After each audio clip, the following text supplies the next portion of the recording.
Lalo na yung ewa, lalo na yung preparing kayang ingredients at balang entry, yung title yung kay 2 votes. Isang 2 votes ito, pwede mo yung gamitan kayong sarili mong entry, pwede mo naman nung talagang at tiyak mo na at check mo na ating mas the best kitang gawa mo, pwede mo yung gamitan i-vote para kitang entry na rin aliwang ka-competensya mo. So, tuloy na sa yan.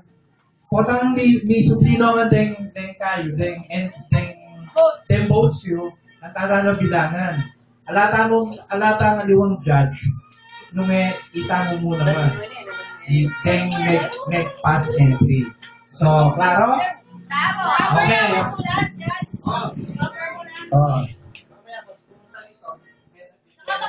Kayo.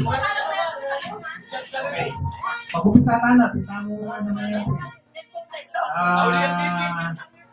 Wala naman siguro problema, ang yan sunod-sunod entry number 1. Ninong representative ng entry number 1? Okay.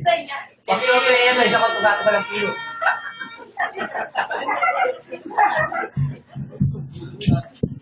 Tilapia, siyempre, ingredients na tilapia,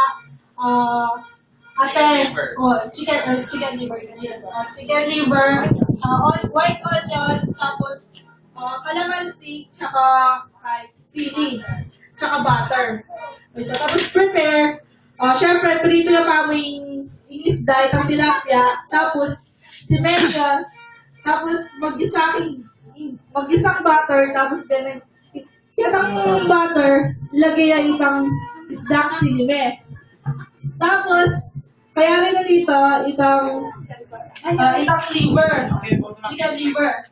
Tapos, kaya rin na dito chicken liver, lagay itang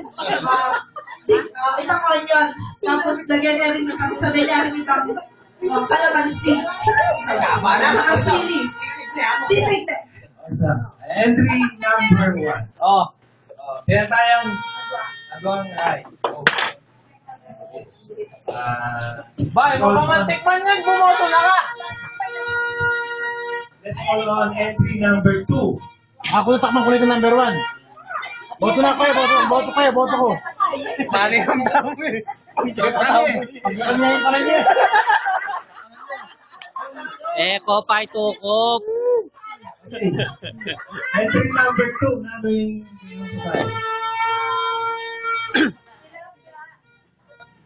Nandiyan kasi? Tilapia,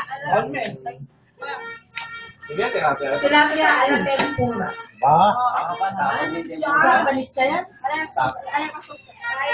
Hindi, alalay mo ka nung tilapia. Tilapia, alaya mo. Pwede bumoto lang ba nila? Mo ba?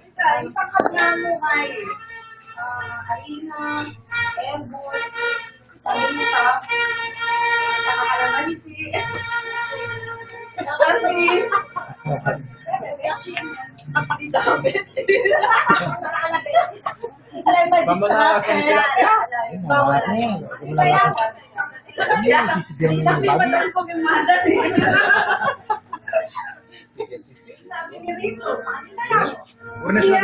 Okay,